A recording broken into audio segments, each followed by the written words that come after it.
We often think of these, huge historical figures as almost untouchable icons.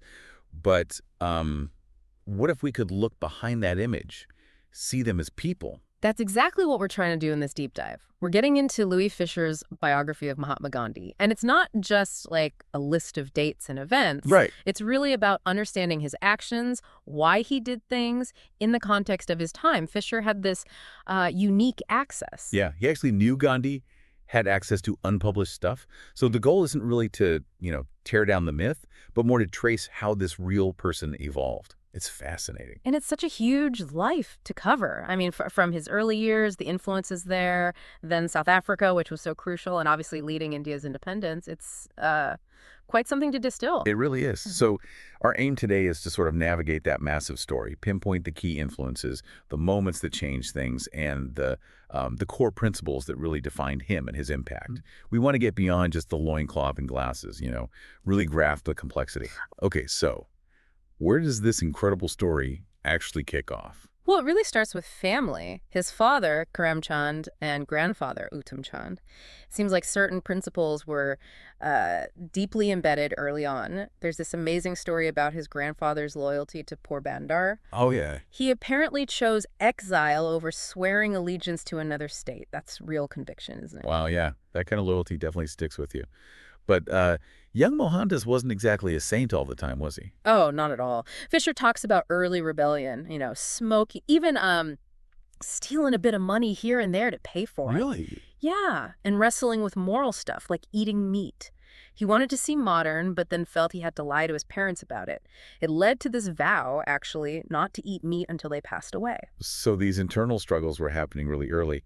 And then there's that quite surprising story involving Sheikh Mehtab in a brothel. Right, yeah. Gandhi himself wrote about it. Apparently, he was just completely tongue-tied, overwhelmed, couldn't say a word, and was basically let out. He saw it as, like, divine intervention saving him. These early things, the rebellion, the temptations, they seem really key in forming his moral compass. Like, he was constantly testing himself, figuring out his own lines. It's like he was actively, wrestling with his conscience right from the start. Yeah. Okay, then comes the big move, going to England for law studies. That must have been huge for him and the family. Oh, absolutely. His mother was very worried. A young man going off alone to England, the potential moral pitfalls. Understandable.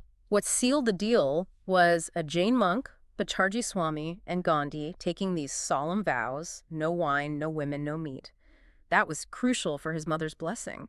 And those vows, they seem to pop up again and again as anchors in his life. They really do seem fundamental. And his first attempts in England, trying to be, English, that didn't quite stick, did it? He gave it a go, took dancing lessons, elocution, all that, but pretty quickly realized it wasn't him. And almost as a reaction, he leaned more into his Indian identity. Interesting. And Fischer points out he wasn't your typical student. Learn more by experience than just hitting the books. So those early vows, that hands-on learning style, Yeah. it feels like the foundations were being laid. But the figure we know, the Mahatma, he didn't just appear fully formed then. Not at all, no. Fischer argues pretty strongly that the Gandhi who led India, well, he was still largely dormant during his time in England and even early legal work. It was really South Africa. That's where his huge reserves of intuition, willpower, energy, they all came to the surface. South Africa. Right, this seems like the real crucible. Where the change really started. What were those first experiences like? He was hit with it immediately. The harsh reality of racial discrimination, being told straight up, this country is not for men like you. Denied hotel rooms, told to travel third class, even with a first-class ticket. These weren't abstract issues. They were direct personal insults. Yeah. He even stood his ground on some petty railway rule, insisting on his rights as a lawyer. That must have been incredibly jarring. It's hard to picture the future Gandhi facing that kind of blatant stuff. Definitely formative. And alongside that, he was doing a lot of internal searching, exploring religion, philosophy. He liked Christian hymns, but questioned why only certain books were seen as divinely inspired, like why just the Vedas. And this jeweler and poet, Raishan Pai, was apparently a huge influence in deepening his connection to Hinduism. And then the issue that really sparked his activism, that unfair 3-pound tax on indentured laborers. Exactly. Fischer really highlights this. £3 was a massive amount, often like half a year's wages for them. Gandhi became the key figure fighting it. He used this thing Fischer calls the green pamphlet to get the word out. He even went back to India briefly to try and drum up support there. You can see his organizing skills starting to emerge, even then. So, right from the early days in South Africa, he's showing leadership, fighting injustice. But things got worse for Indians in Transvaal, didn't they, despite his efforts? They did, yeah. When he returned, the Transvaal Asiatic Department got much stricter, enforcing old anti-Indian rules, making up new ones.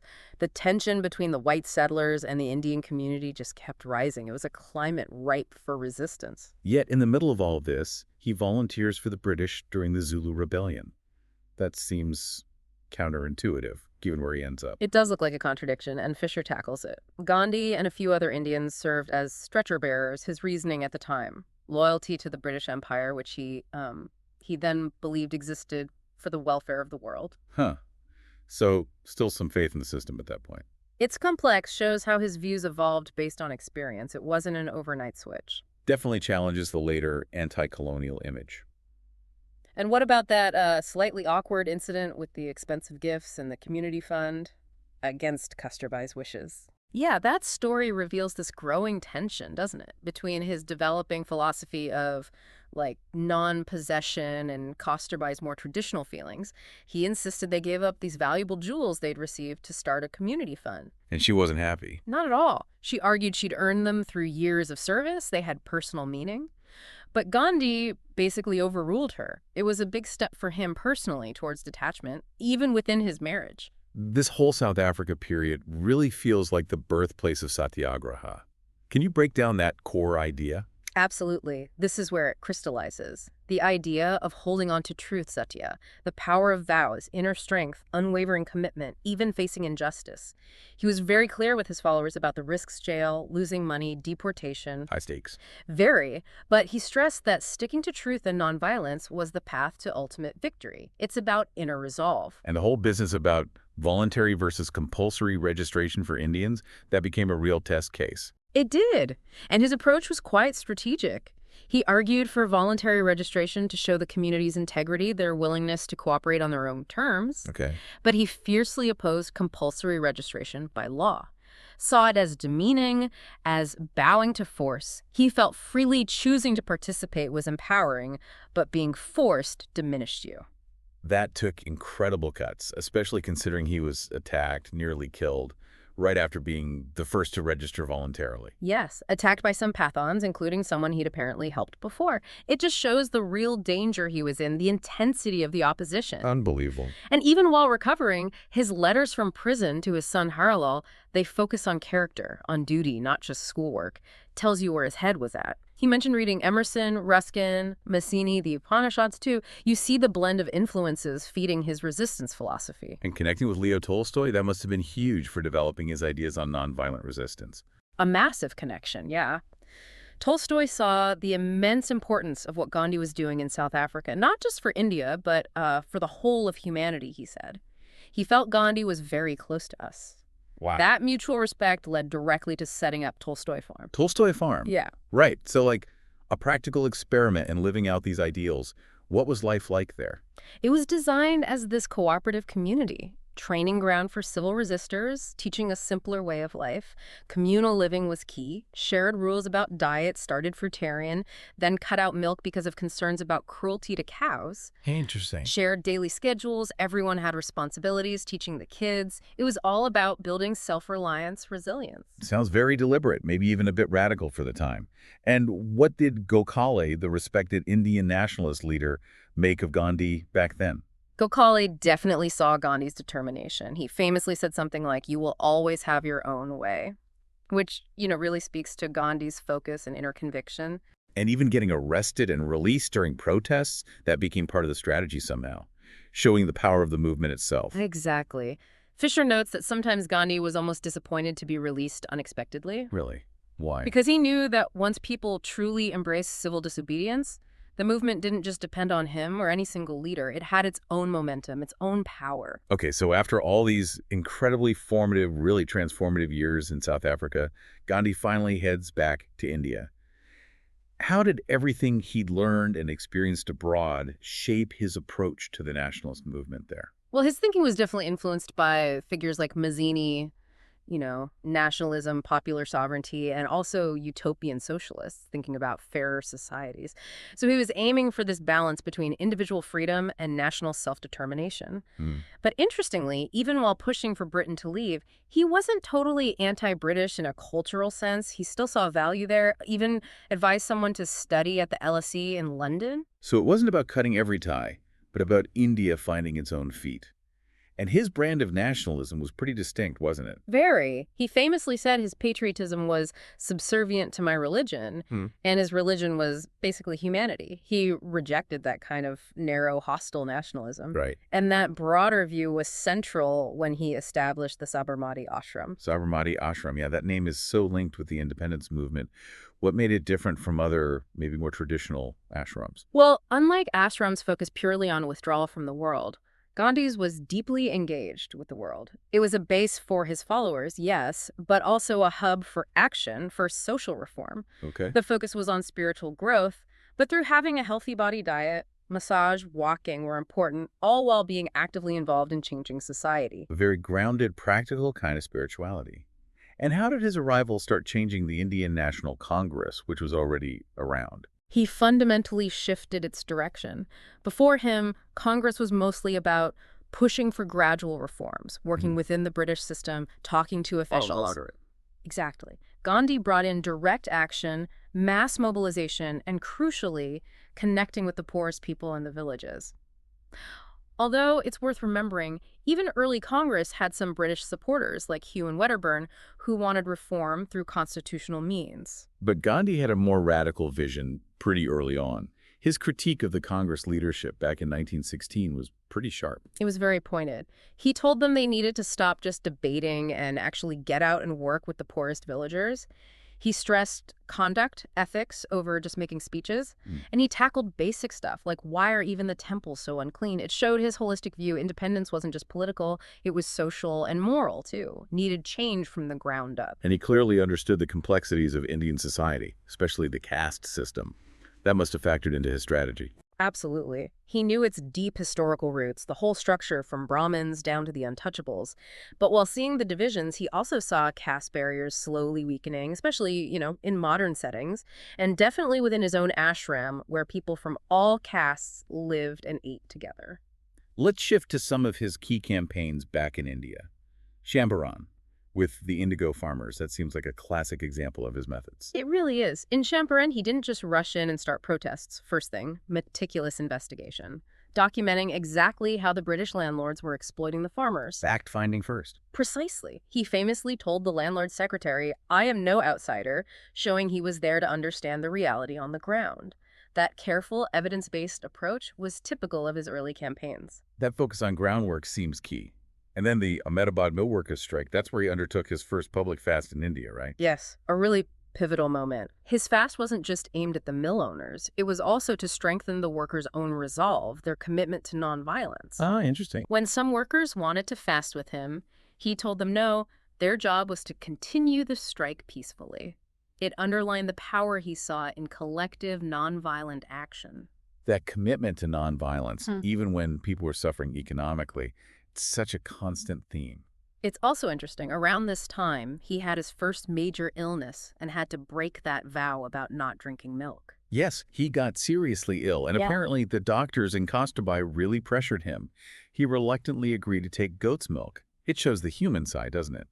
Even someone with his principles could face situations where, well, pragmatism had to play a role. And there's that anecdote Fischer tells about Kasturbai and some unexpected guests, which kind of shows their dynamic and Gandhi's quiet but firm way of handling things while sticking to his principles.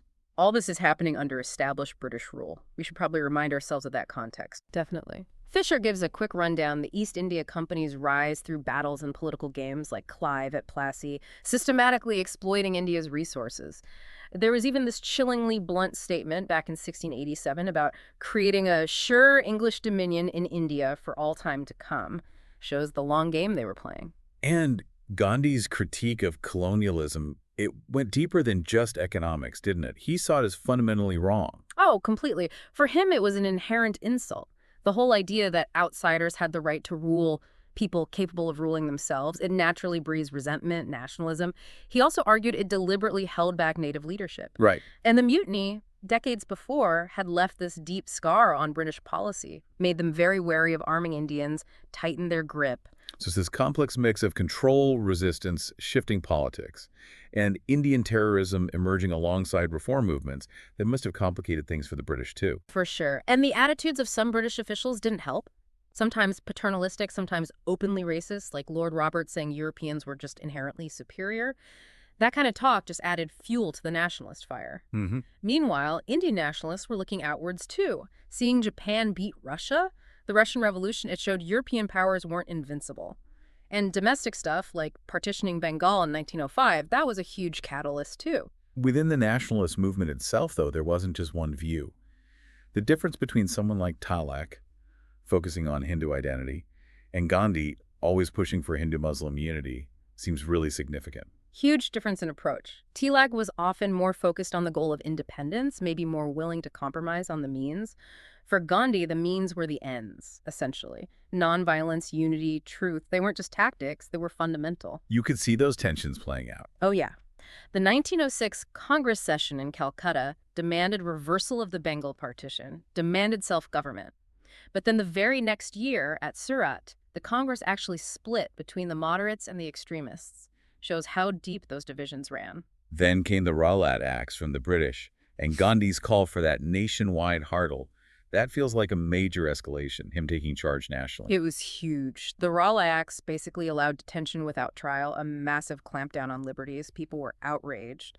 Gandhi's call for a hurdle, this nationwide shutdown, a kind of mass Satyagraha, it was incredibly successful across India. But it wasn't all peaceful. No, unfortunately, violence broke out in some places, and the British stopped Gandhi himself from traveling to Delhi and Punjab, where things were particularly tense.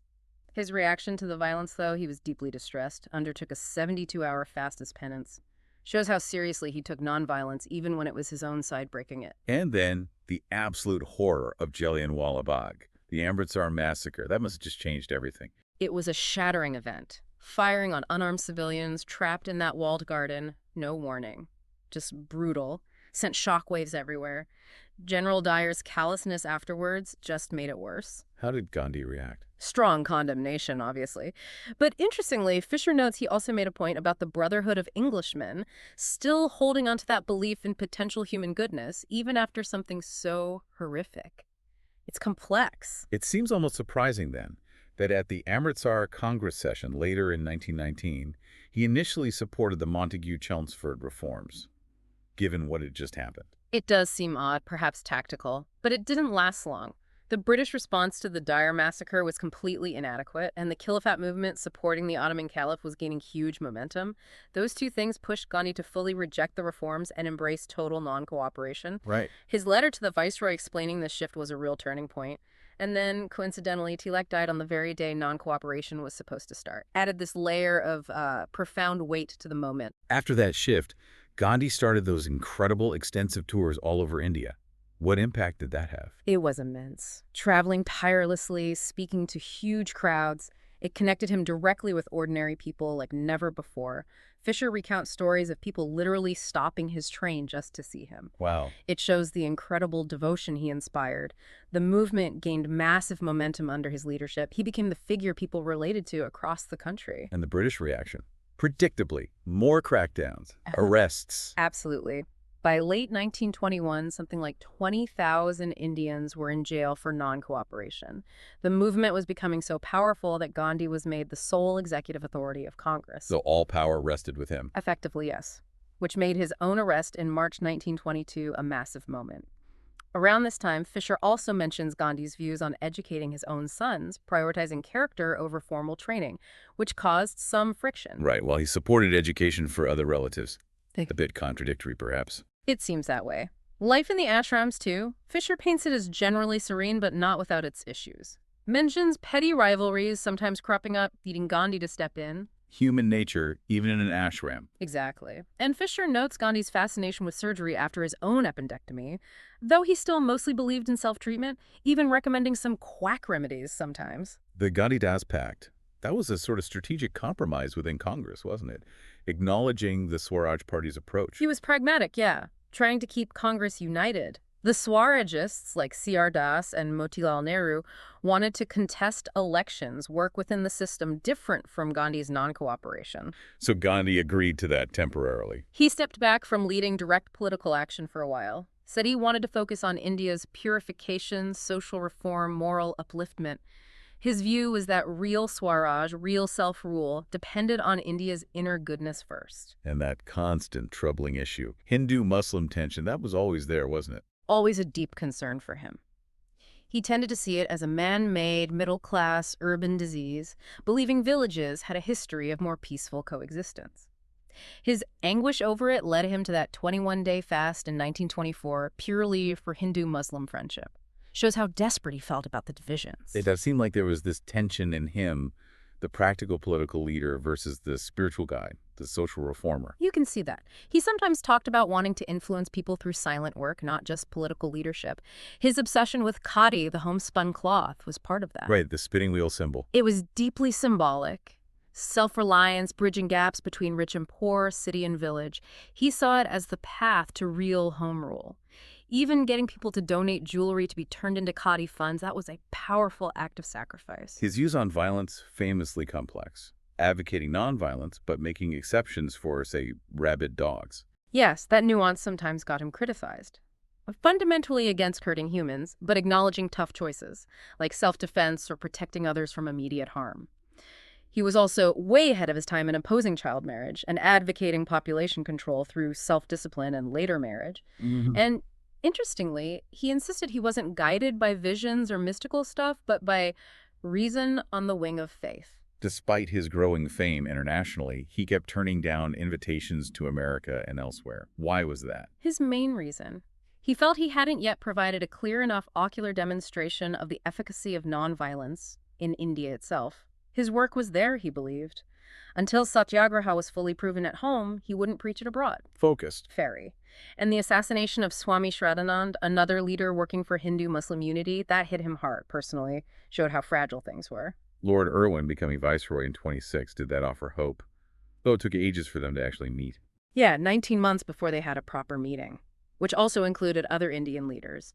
But around then, the Bardoli Satyagraha, led brilliantly by Patel, was a huge success. Right, the tax protest. Showed the power of organized, nonviolent resistance against unfair policies, even when the government cracked down hard.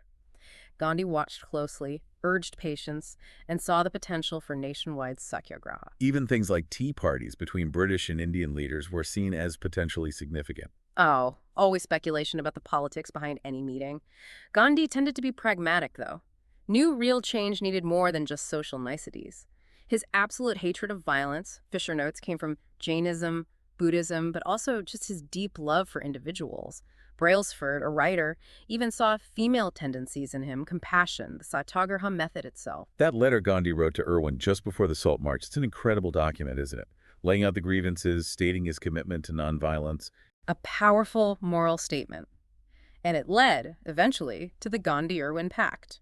Controversial for some, but it did get Gandhi to the Second Roundtable Conference in London. Right. And his trip to London, staying the East End, the whole simple living thing that captured imaginations, didn't it? It really did. Kingsley Hall, his interactions with ordinary Londoners, that famous quip about his clothes when meeting the king. Yeah, enough loincloth for both of us or something. Something like that.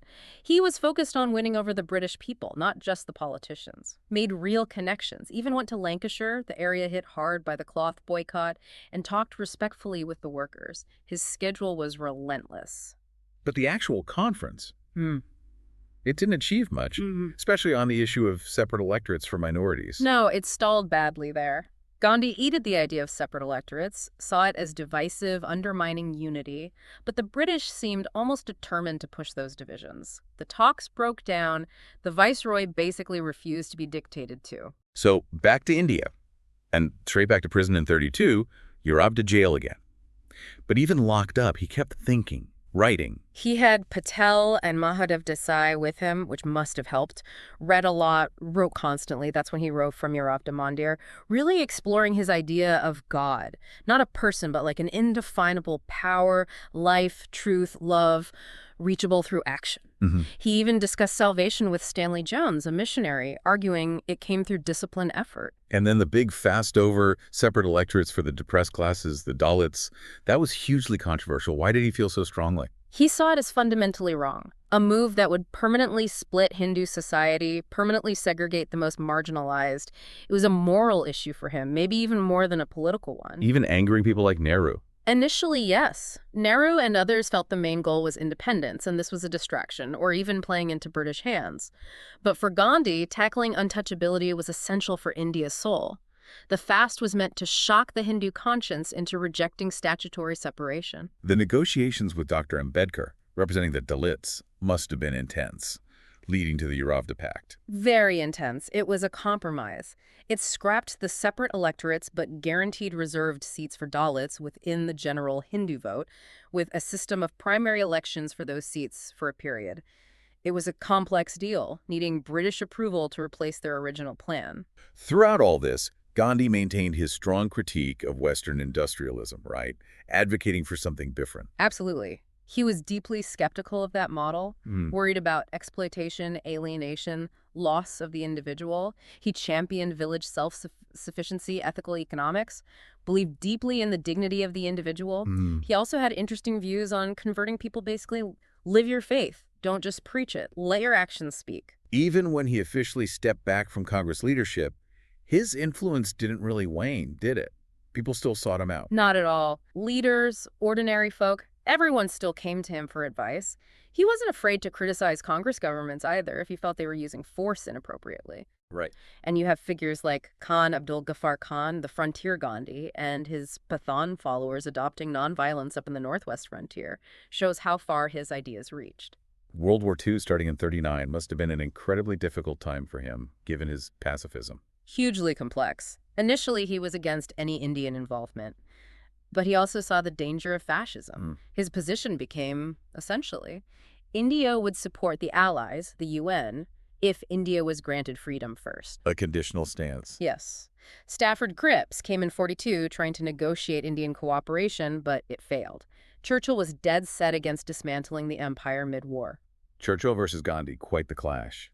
And Nehru's statement about only being able to fight Japan as a free man really summed up the Indian feeling. It did. Independence felt inevitable by then. Even the viceroy, Lord Linlithgow, acknowledged Gandhi's massive influence, though he seemed to think Gandhi was just tempted by politics, maybe missing the deeper moral force. Fischer compares Gandhi's impact to religious figures, even Marx, in terms of changing how individuals thought. His simple life versus his huge moral power. It's a striking contrast, mobilizing millions nonviolently, inspiring that deep moral purpose. Fischer's own visits to Sevagram give these lovely personal touches, the simplicity, Gandhi's humor, his hospitality, his mind constantly working, talking about everything from administration to maybe visiting Japan. Those glimpses are great. Shows him as adaptable, willing to rethink things. Definitely. Not rigid. Look at his stance on a potential Japanese invasion. Prefer being shot to submitting, yes, but also recognizing a free India would need defensive alliances. Practical. The Quit India resolution in '42 reflected that, demanding withdrawal, but okay with Allied troops staying to fight the Axis. He wanted to talk to the viceroy after Quit India, but got shut down. And then widespread violence erupted after the leaders were arrested. Yes, the arrest triggered immediate widespread unrest. An underground movement emerged, a much tougher phase. And tragically, Mahadev Desai died in prison then, a huge personal blow for Gandhi. Meanwhile, even the British side, like Lord Wavell succeeding Linlithgow, seemed to recognize the old ways wouldn't work anymore. Gandhi himself was talking about India's nationalism needing to be internationalist, looking beyond just borders. And the independence movement had allies abroad too, like J.J. Singh in the U.S. Gandhi's vision wasn't just political freedom, was it? No, much broader. He wanted a classless, casteless India, a real social revolution. That was fundamental for him. Inside Congress, they were debating the Constituent Assembly, trying to figure out Britain's real intentions. The final years sound incredibly painful for him, with the rising violence between Hindus and Muslims, partition looming. You sense his deep anguish. Thinking back on early Congress, his dealings with Jinnah, the struggle to form a provisional government because the Muslim League wouldn't join. It was falling apart. The violence in Bihar and Noakhali was horrific. He went there personally, walked through villages, pleaded for nonviolent bravery, appealed directly to Muslims, referencing Jesus, history. Still believing in unity, even then? He clung to that hope desperately, even as partition looked inevitable, even as leaders like Nehru and Patel felt they had no other choice. Attlee's announcement that Britain was leaving, Mountbatten's arrival to manage it, the clock was ticking. And the violence in Punjab just escalated. Gandhi went back to Bihar to condemn Hindu violence there too, always even-handed. His last months in Delhi, living in the Untouchables colony, insisting on reading the Quran at prayer meetings despite the danger.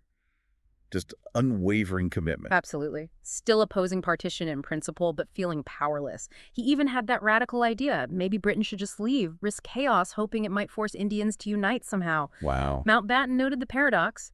Gandhi was revered like a god, but people didn't actually follow his core principles of nonviolence and unity. And then the horrifying reality of partition unfolded. The migrations, the massacres, disease. It's just devastating. Gandhi was heartbroken.